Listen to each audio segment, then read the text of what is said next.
Yeah, why don't I kick it off and then pass it over Yeah. to Govind and then Masood as well.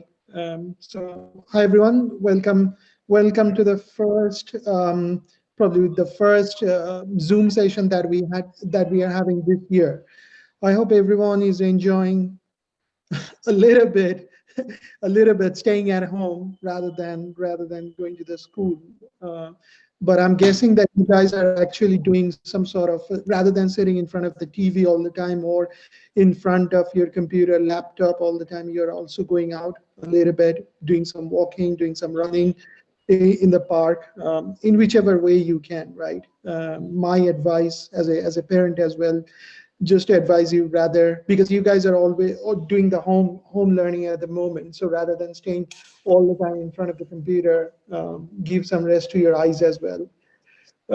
So today we're going to talk about, or actually Abdul Masood is going to talk about goal setting. So let me introduce Abdul Masood. I mean, I've known Abdul for a long time now. He's an ex first class cricketer in India. He played Ranji Trophy for Bengal. He runs Calcutta Cricket Academy, which is in India. He has actually got a couple of big academies, so which he started a few years ago. I don't know how many years ago, but I know that they are quite big in India, and they have approximately 250 to 300 kids in his academies, and it's pretty big. It's one of the biggest academy in Calcutta, actually. Last Whenever I go to India, over last few years, I always go and spend some time in Abdul's academy, and it's fascinating. I mean, for anyone, if you guys wanted to go and learn how to play spin bowling, how to do batting in subcontinent condition, how to do fast bowling in subcontinent condition, I would highly recommend Abdul's academy. I mean, let Abdul speak about that.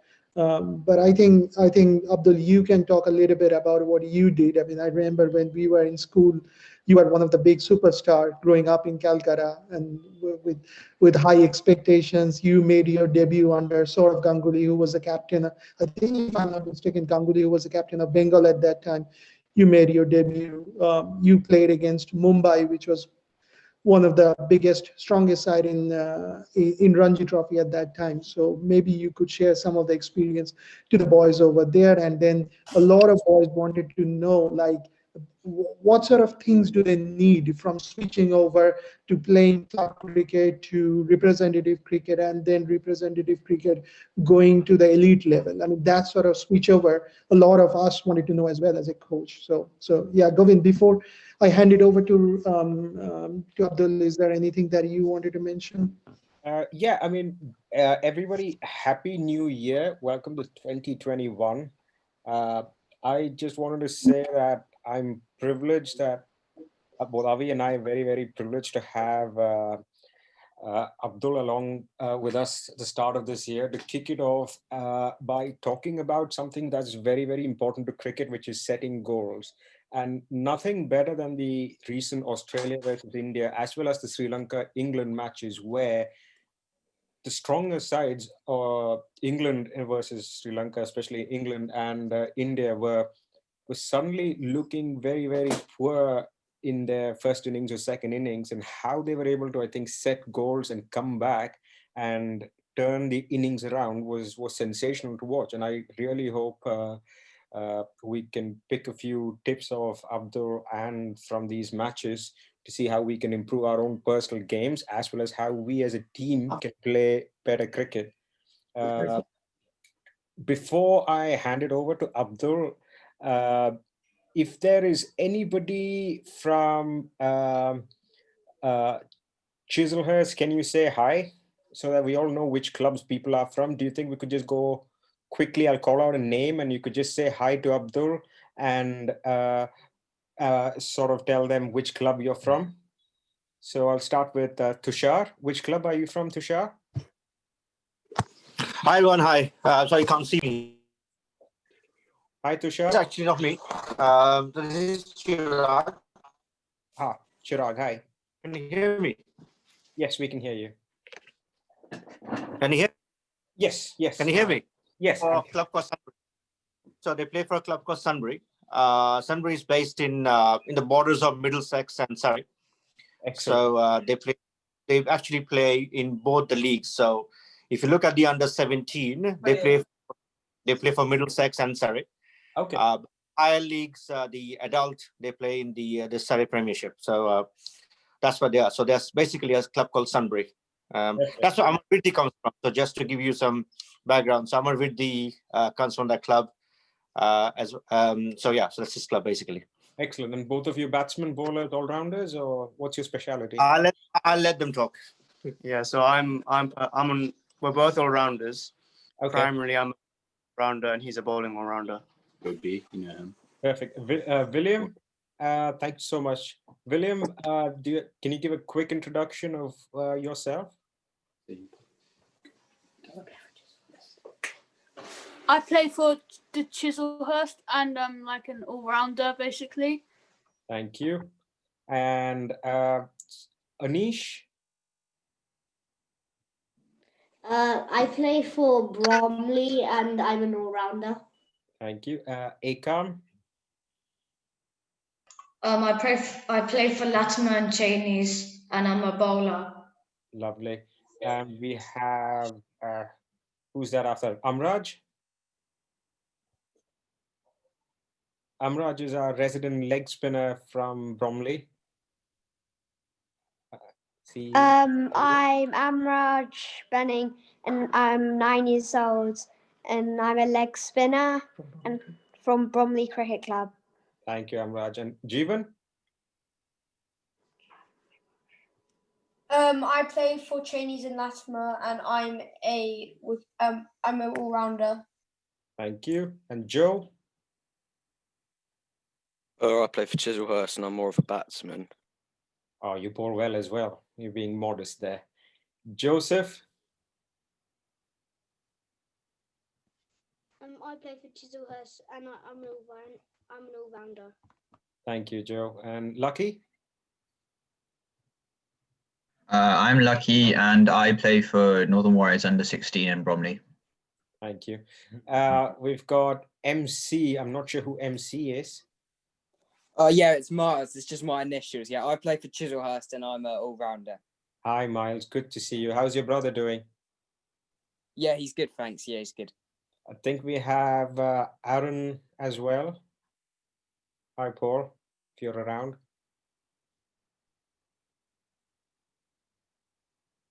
Paul McIntyre. Is that Aaron and Huxley around? So they both play for Chislehurst as well. Then we've got Riz. Hi, I'm Reese and I'm an all-rounder. Oh, we've got the under 13 county captain Rohan Kumar over here. Hey, Rohan. Hi, I play for Beckenham Cricket Club and I'm an all-rounder. Thank you. And we have Romit Shiva. So Romit? I'm Romit Krishnanton. I'm 11. I used to play for Old Otamians. I now play for Bromley Cricket Club. I'm a bowling all-rounder. Thank you. And I missed Raghav. Hi, I'm Raghav and I play for Beckenham Cricket Club. Abdul Raghav is also an excellent tennis player. Shiva?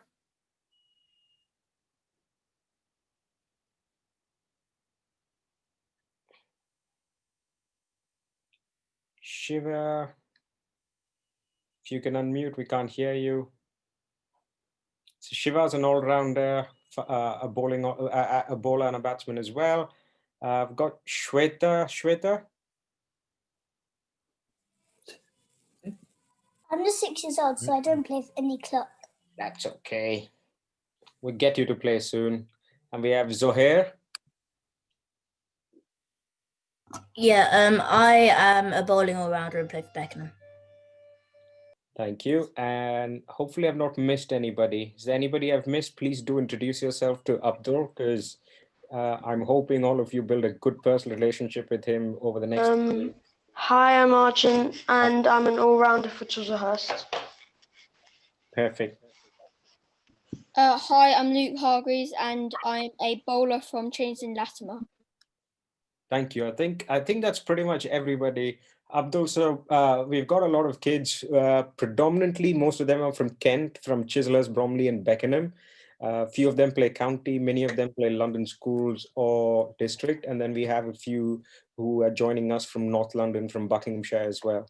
So we've got a good bunch of batsmen, bowlers, fast bowlers, and spinners in the mix. So over to you, sir. Thanks a lot, Govind. Hello, everybody. Firstly, I'd like to thank Ace for giving me this opportunity to interact with you all. Avi has said everything. Probably has gone overboard a bit while telling about me. I have played a bit of cricket and I do a bit of coaching these days. And I will be sharing with you about a bit of cricket as well. So everything a bit, not much. Okay. Firstly, I would like to ask Avi one thing. Is it possible that we interact in between? Because I just don't want to keep on saying and they just keep on listening, because at their age, it might be just a bit of monotonous. So in between, if somebody just wants to interact. Yeah, feel free. Yeah, okay. So guys, everybody just saw the Australia series with India, and everybody knows the result. So while I was growing up as a player, I always felt that it was a physical game, but towards the later half of my career, I understood that it was more to do with the mind than the body. Of course, the physical part was always there, but when I was playing first class cricket, then I realized that mental preparation was much more important than physical preparation. At your age, you might not realize the importance, but if you start realizing it now, you will be in good stead. You will be setting good targets for yourself. By that I mean to say that most of the time we as players and at times we as coaches spend most of the time doing physical activity. We do go to the nets, we do net sessions, we do all sorts of batting practice, bowling practice, catching practice, fielding practice. But do we do any sort of planning in terms of how to go about even a net session? Forget about a game planning or not. If we realistically ask ourselves the questions, possibly not. Possibly yes, sometimes. So if I say that at this juncture of my life, I believe that to me the game is 90% mental and 10% physical, then somebody might disagree with me. But the Australian series, the India-Australia series, will actually prove it that, well, it can be, that it's mental. Because India literally won the series with debutants against almost a full side Australian side. Full side they were. So how did they do it? India did it with players, those who believed in themselves more than believe in their abilities. Now, how do you start believing in yourself? Now, this believing in yourself, when I was looking at the stats, the total number of wickets that the team went into the last test match was probably, the debutants were 13. And they had the likes of Pat Cummins, Michelle Stark, Josh Hazelwood, Nathan Lyon, who played his 100th test match, the last test match. But still they defeated them. So how did they do it? It must have been that they were mentally prepared. Otherwise, it wouldn't have been possible. So now the question comes, how do we prepare ourselves mentally? Or is it really possible to prepare mentally? The answer is very simple. Yes, it is possible. Then how do we prepare ourselves mentally? we can prepare ourselves mentally if we do certain skills, as we do physical skills. Cricket is a physical sport. We do batting practice, we do bowling practice, we do catching, fielding, etc. So then how do we prepare mentally? We can do mental skills, like we can set goals, setting skills, we can have mental imagery skills, we can do self-talk skills, we can improve our confidence skills, we can work on our mindset skills. These all the things are things that we can practice that will train us mentally to achieve what we dream of. Now, what we dream of will come later on. Today we shall start with goal setting. So can anybody share with me, what do you understand as goal? Anybody? Anybody wants to just chip in? What you want to achieve in your life? Yeah, go for it, Anish. Anish, I see your hands raised. Yeah. Wait, I was going to say the same thing. Okay, and who else has raised their hands? Anybody else, please go for it.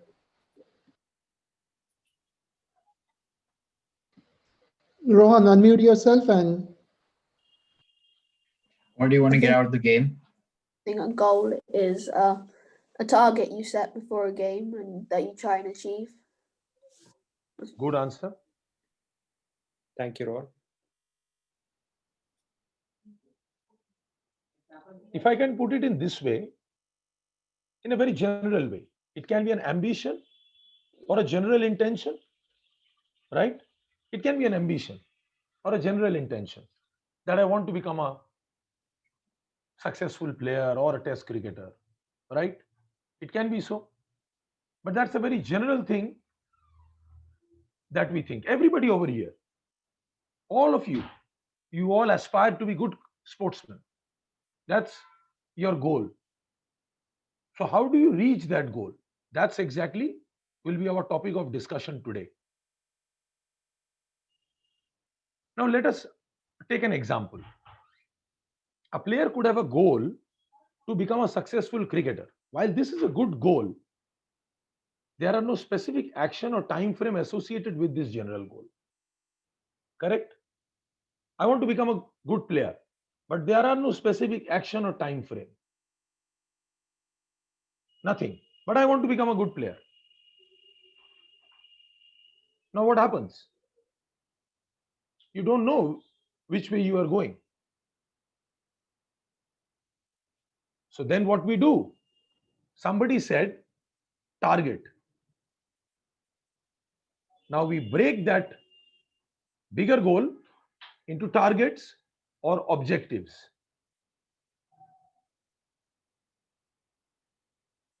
Now what do you understand by targets or objectives? So we discussed about goal. It's a general ambition or general intention where you want to reach.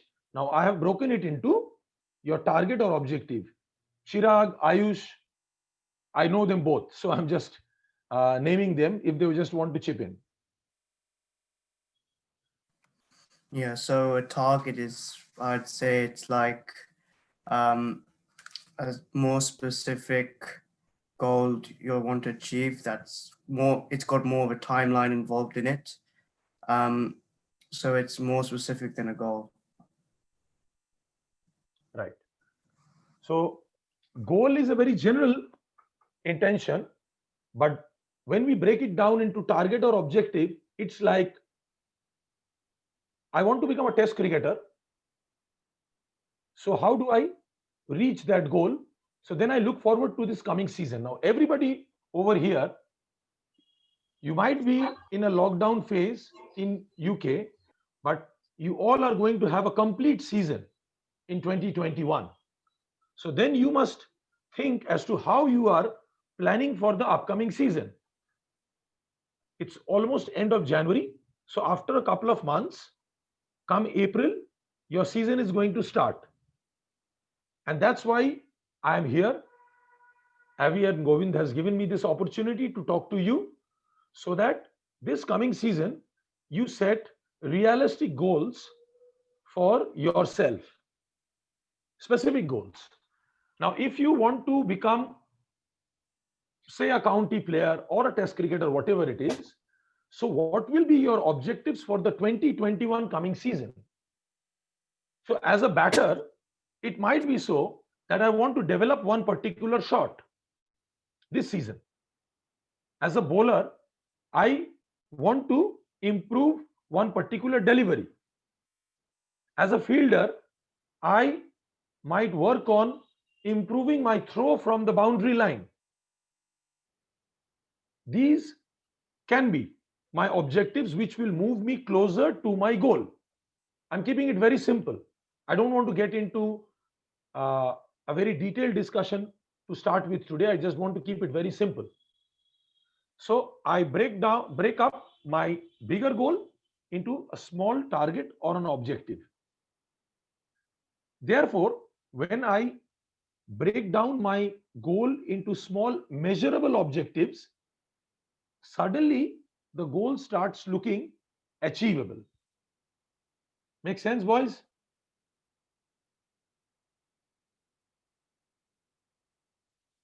Because looking at today, I want to become a test cricketer.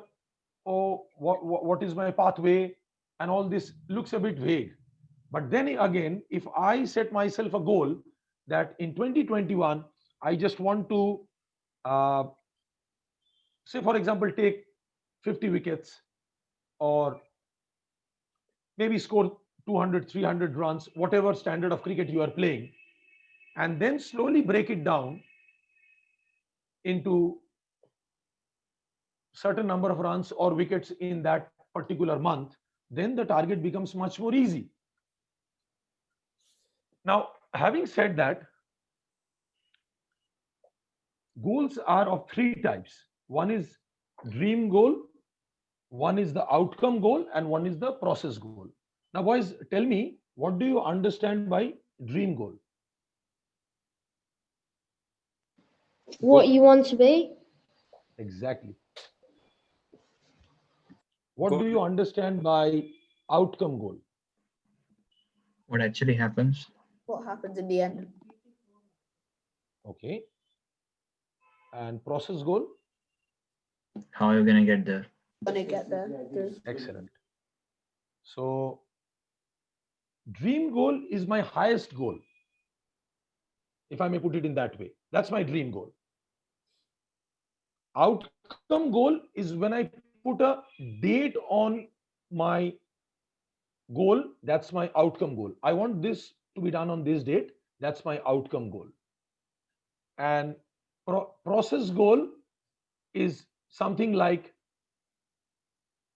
what am I going to do the next ball? You understand? I'm just giving you a cricket example. So I go into a net with a purpose. So my outcome goal for today's net session is that I would not get out in my 20 minutes or 30 minutes of batting session. That's going to be my outcome goal for today's net session. Now, how am I going to reach that outcome goal? I am going to work through my process goal. So what is my process goal? I'm going to watch every ball from the hand of the bowler onto my bat, and then I'm going to relax in between every delivery. Make sense? So that every ball is ultimately going to end up to make an outcome goal. Not necessarily that you will end up not getting out every net session. You might get out. I had shared this with Avi earlier, and I haven't shared this with Govind. I don't know how many of you have heard the name of the Indian great Rahul Dravid. He has been a great batsman India has ever produced. I'm just quickly sharing with you. Now, this gentleman is one of the greatest batsmen to have played cricket, and he has also played for Kent. He was an overseas pro for Kent also. So the way he prepared for a test match, I'm just quickly telling you, whenever a test match used to come, he actually used to go to the nets and he used to go into the nets with bowlers, and he used to actually tell the bowlers to bowl him for straight 2 hours, because 2 hours, 2 hours, and 2 hours are the 3 sessions in test matches. 6 hours session for a day. So the bowlers used to bowl him 2 hours, and then he used to take a break for 40 minutes, exact lunch hour break of 40 minutes. Then he used to come for a 2 hours batting session on bowling machine. After that, he used to take a break of 20 minutes, which is a tea session. And then he used to come for a 2 hours throwdown session. In between these 3 sessions, whenever he got out, as a means of punishment to himself, he used to take his entire kit off and go for 10 minutes lap as a mark of punishment to himself. Then he used to come, put his kit on again, and then he used to bat again. And then somebody asked him, why did he do so? He replied that if it so happens that one day in a test match, I have to bat the entire day, it should not come to me as a surprise. Oh, I haven't batted ever in my life for the entire day. How can I bat in a test match? He actually won a test match batting the entire day with another great, VVS Lakshman, against Australia at Eden Gardens in Calcutta, and India were following on in a test match. And that's an epic test match which India won. So boys, what I want to actually tell you is, you have to prepare physically and you have to prepare mentally. Nothing is impossible if you commit yourself mentally to your goal. So the process goal has to start from your net. And then ultimately, you will be able to achieve that in your match.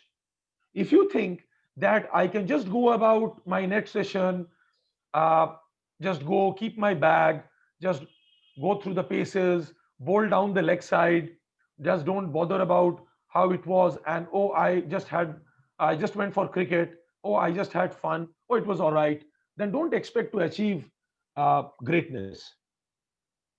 Champions are not made like that. Champions dig deep.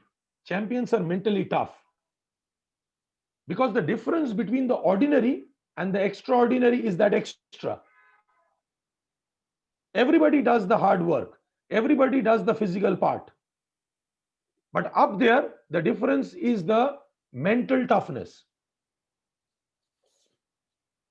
Who can hold for that last bit?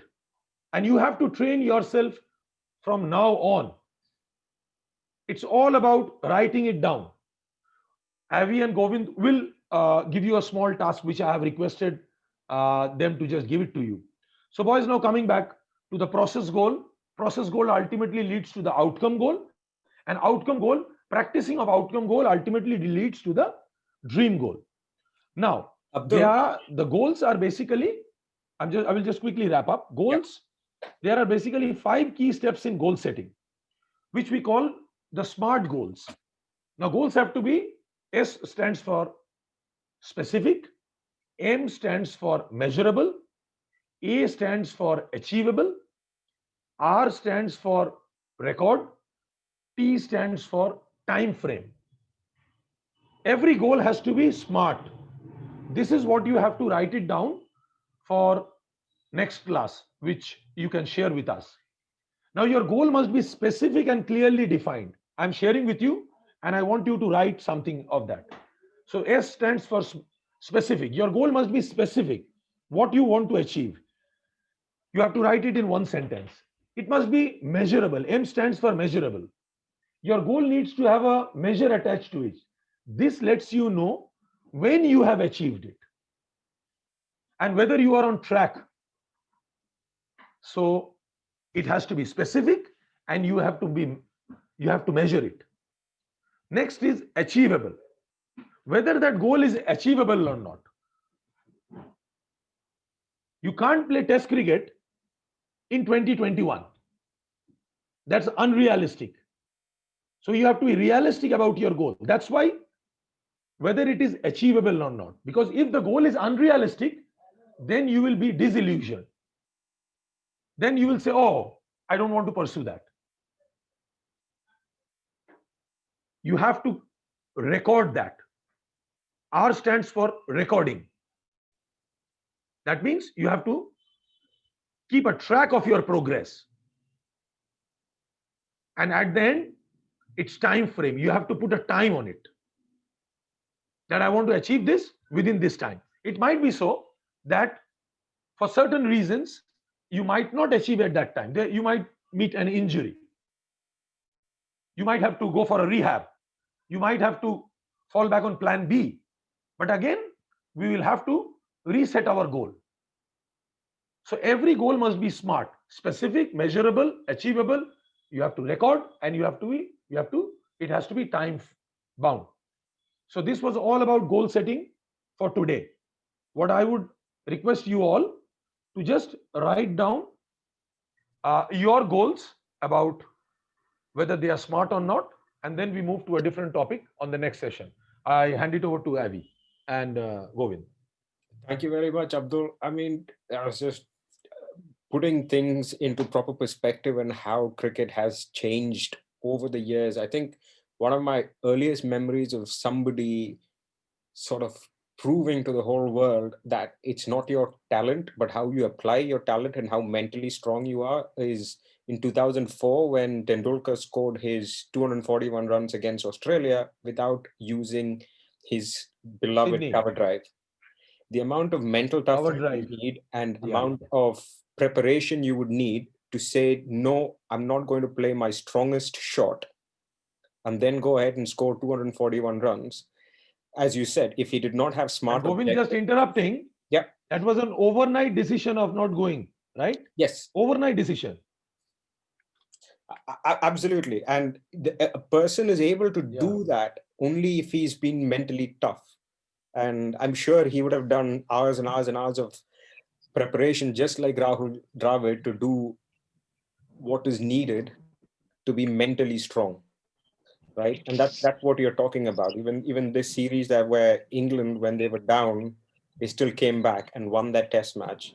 Even Sri Lanka, where they fizzled out for 135, but the second innings they came back, and how they were able to perform very well shows how mentally tough you've got to be. Because if you don't apply the God-given skills you have correctly, it's pointless. And thank you so much for talking to us about how we can start, what's the best word for it, but making the most of our skills by applying our mind and applying it correctly is brilliant. Avi, anything to add before you maybe give a recap to the boys about what they're expected to do for next week? That'd be brilliant. Yeah, no, I think you summarized pretty well. One thing that I have learned over last few years while doing coaching and then having spoken to a lot of international coaches. So I've been, like Abdul and I have been watching participating a lot of webinar where Gary Kirsten is hosting, or where Andy Flower is hosting. And one thing they talk about very specifically is on the process, right? They said that never think about the outcome. So when they go into a team talk, say when they are coaching the elite team, like when they're coaching, when Gary Kirsten was giving specific example when he was coaching India in 2011 when India won the World Cup. And also Andy Flower was talking about in England when they won the Ashes series down under. None of the time they worried about the outcome. They never said that we will win or what can we do to win. All they put emphasis on is on the process. Are we following the process? Process means, when are we bowling? Are we bowling at the right area? When are we batting? Are we playing the right shot? Are we playing the shot late? Are we hitting the ball late? Are we watching the ball? Those are the small things that Abdul was mentioning. There needs to be smaller aspect. So if I say I wanted to score 100, I don't think that would be a very, I mean, it sounds pretty well, but I don't think that's a particular way to look at it. If you go to bat, don't think about, I'm going to go get 100. Think about, am I watching the ball carefully? Am I playing the right shot? I think those are the most important, because if you're watching the ball, if you're playing the right shot, you're going to get 100 irrespective, right? But if you think, am I going to get 100? But you don't know how you're going to get 100. So emphasis on how rather than at the end goal. Yeah, that's all. That's all I have to say. So as Abdul said, I mean, why don't we just write it down for our next session and send it us on the WhatsApp as well. What's your goal? And if you, as Abdul said, let's make it smart. So let's not make a goal like goal for 2021 session, right? So 2021 season, what I wanted to achieve in 2021. So Adi's telling me from the behind that he wanted to score 20 runs. Right. So rather than scoring 20 runs, just say I wanted to work on my on drive. I wanted to get even fitter, but also write down what's the timeline. What do you wanted to do to get fitter? So let's work out on that, and then perhaps give us like a couple of lines on what's your goals for 2021, and then on next Saturday. Abdul, what are we going to discuss on the next Saturday? I forgot. We will discuss about imagery and visualization. Yeah. Okay. That's an interesting subject, actually. Yeah. Yeah. Now the boys are very keen. They were very good listeners. So it's going to be fascinating talking to them. Yeah. Guys, is there anything that you wanted to talk for like 5-10 minutes? We have got 5-10 minutes, but if anyone wants to share anything, have got any questions, anything that they wanted to share, I mean, please unmute yourself and let's listen. Yeah, you're free to ask me anything you wish. I mean, I've got one question, Abdul. I know that you have played in South Africa, you have coached in South Africa, obviously you have coached in UK, you have played in UK and in India as well. But what's the difference in terms of coaching or in terms of players' mindset for the youngster? Are they very similar, what the youngsters in India, how they're getting coached, or in the UK and in the South Africa as well? Or is there any key difference that you have seen? The key difference in India is basically we are very technique oriented in India. In England, up till a certain time, I don't know exactly what's going up over there right now, but over here from a very early age, yes, we focus a lot on technique. That makes a lot of difference. Avi, I can't hear you. No, yeah, I'm just hearing. I guess with South Africa, I mean, when Gary was saying, Gary Custon. South Africa, I won't say that they are not so different, but yeah, South Africa, they have a very strong school cricket. They had when I was coaching them some years back, but now their standard have gone down a bit. Their infrastructure has gone down a bit. But previously, they had a very strong school setup. They had a university setup.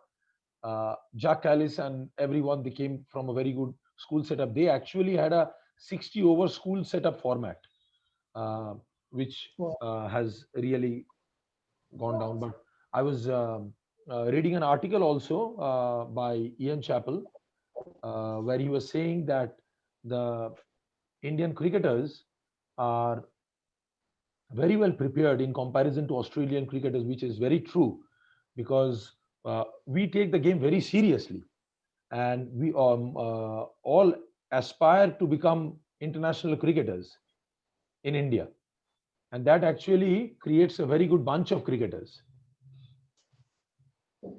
Yeah, definitely. I mean, some of the parents that I speak to on a regular basis, and some of the clubs that I interacted, a lot of time that we have seen that kids are going to India during winter time in the UK, to getting trained up in India.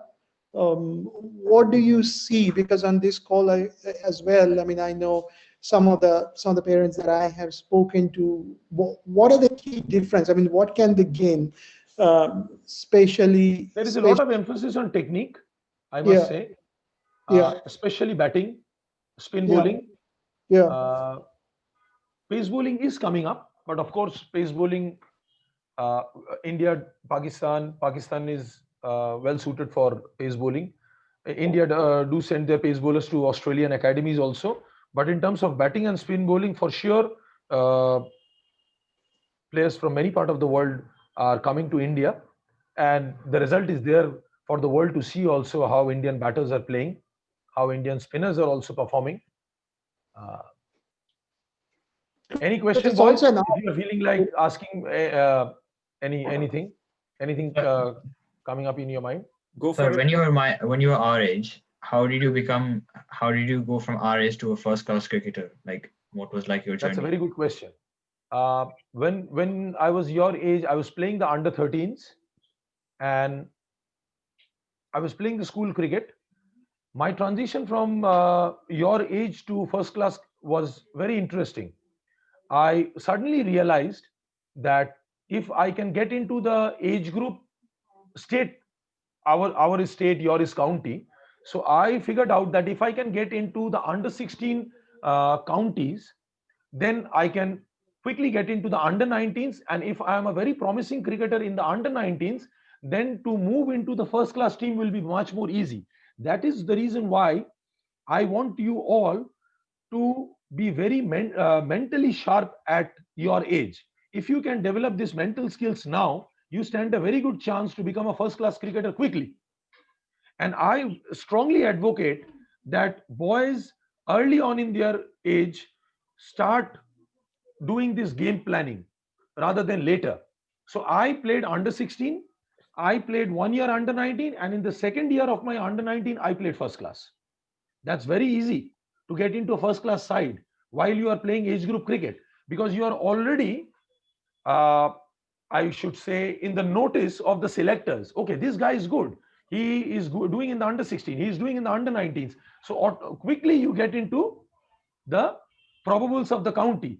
But if you are once out into the open setup and then to perform in the club level and come into the first class team, it's not so easy.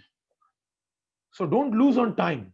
Make use of the time that you are in and perform. Tell. Romit, you've got your hand up. What's your question? So obviously, having played first class cricket for a bit, how did you adapt physically and mentally playing on different like wickets in first class cricket and under 19 cricket and all of that? Under 19 cricket and first class cricket, there was not much difference because we used to play in the same grounds. Say we were playing under 19 cricket at Eden Gardens, and we were playing the Ranji Trophy, the first class, also in the Eden Gardens. So there wasn't much difference in the surface. What about the same year bowlers you had to face between under 19 and Ranji Trophy? Would have been a marked difference, right? Yeah, standard-wise marked difference. How did you adapt to that? For me, the adapting process was not difficult because the excitement was so much. Because if you are loving the game and if you are dreaming to play big, then the excitement will take care of itself. Shweta, I see your hand up. Whomsoever with the hand up. Who taught you to become a top class cricketer? My mom. Like, what did she do to make you a good class cricketer? I used to play at home, and then one day she told me, let me take you to the cricket club. That's it. Okay, but what cricket club did you play for? I played for many cricket clubs in Calcutta. Okay. Lucky? I'm 14 right now. What's like the difference in like fast bowling between 14 and like 19? Very good question. Listen, now that you are 14, you are in basically a transition type of age. You are still in a growing period and you are a fast bowler. I must make you aware that you need to prepare yourself physically that you don't get injured. Because I got my back injured when I was 15. I was doing the wrong exercises. People were not guiding me properly. I never knew how to do the proper sit-ups, and I got injured in my back, and I was bowling long spells on AstroTurf without proper shoes. So at your age, you must exactly know how much to train, what food to eat, how much to take rest, and you must be working on your back a lot more. I am very, very glad you talked about this, Abdul, because I think that's something people have to start working on quite young. In fact, last summer, we tried to run a small little camp with Saj, who played the Ashes for England, where he was teaching a lot of cricket-specific exercises. And like you said, the variations he was doing was mostly to work on the side plank, the sides, the back, because as a fast bowler, there are very different muscles to what you need as a batsman and a fielder. Yeah, I just did not talk about the planks, Govind, because I was not sure whether he's doing the planks or not. But now that you have said about the planks are very important because it actually develops your intercostal muscles, and intercostal muscle actually takes care of your back muscles also. And why I told generally about the back is, assuming that you are bowling 10 overs in a day, so 60 times, if you are not bowling any wide and no, 60 times you are bending in front, but how many times you are doing your back extension? You understand what I'm saying, Laksh? So you have to concentrate on doing good amount of back extension exercises to just even the strain that you are putting on your back. You have to be very careful because this is a very delicate age.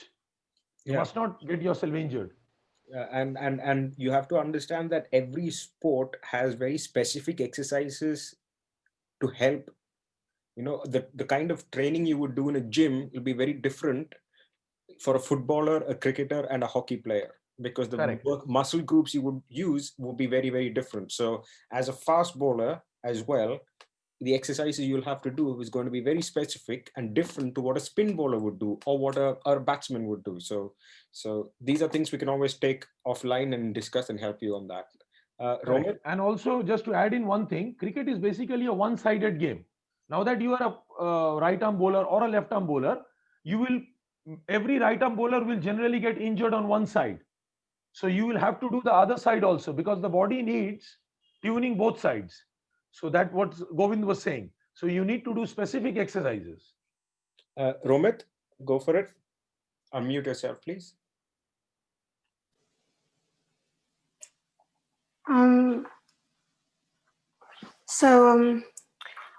Again, like as being a first-class cricketer, so what was one of your most memorable moments in like your first-class cricket career?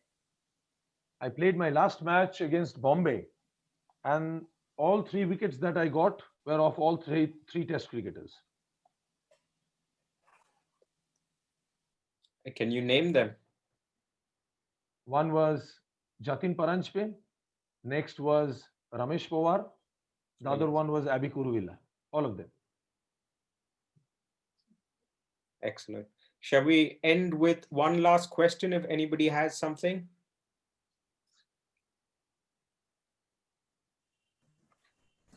Masood, this is Tushar here. So let me ask you one question. Listen to you. How did you adjust going from India to England pitches?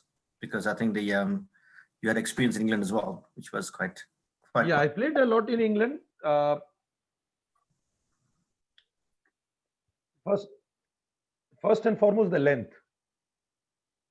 In India, you can bowl a bit of short of length, but in England, the length has to be up there. But these days, England pitches are also quite flat.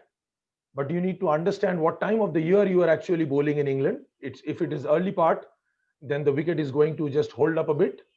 If it is in the middle, then it's going to dry up a bit. But while I was playing, then it was and I used to play most of the cricket in up north, Merseyside League and Liverpool League. So most of the time it was raining. So I had to adjust bowling up, up and up. England actually made me bowl my in-swingers because most of the time the catches were dropped. So yeah, I had to develop my off-cutter and in-swingers. But it's all about adapting. Once the boys come from England to India, then they have to adapt to the length, to how to play the spin bowlers, how to adjust the conditions, the humid conditions and everything. So it's all about adapting. I have to say something. Yeah, and also it's an art to bowl. It's an art for a fast bowler to bowl in Indian condition as well, right? I mean, Absolutely. it's not just like this exactly the same length or same line that you bowl in the UK in subcontinent pitches.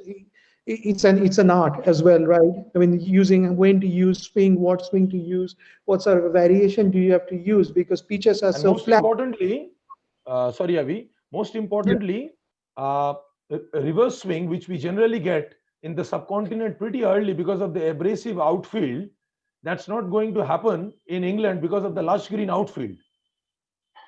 Yeah, that's a very good point, actually. Yeah, so that's also a thing. Yeah, which the boys will slowly learn because the boys are pretty keen, and at their age, the time that they had given us and they have been listening. Yeah. Anyway, that was really good talking to them. Yeah. And boys, I mean, if you have any further questions for Abdul, I mean, please let us know. We can get you in touch with Abdul directly as well.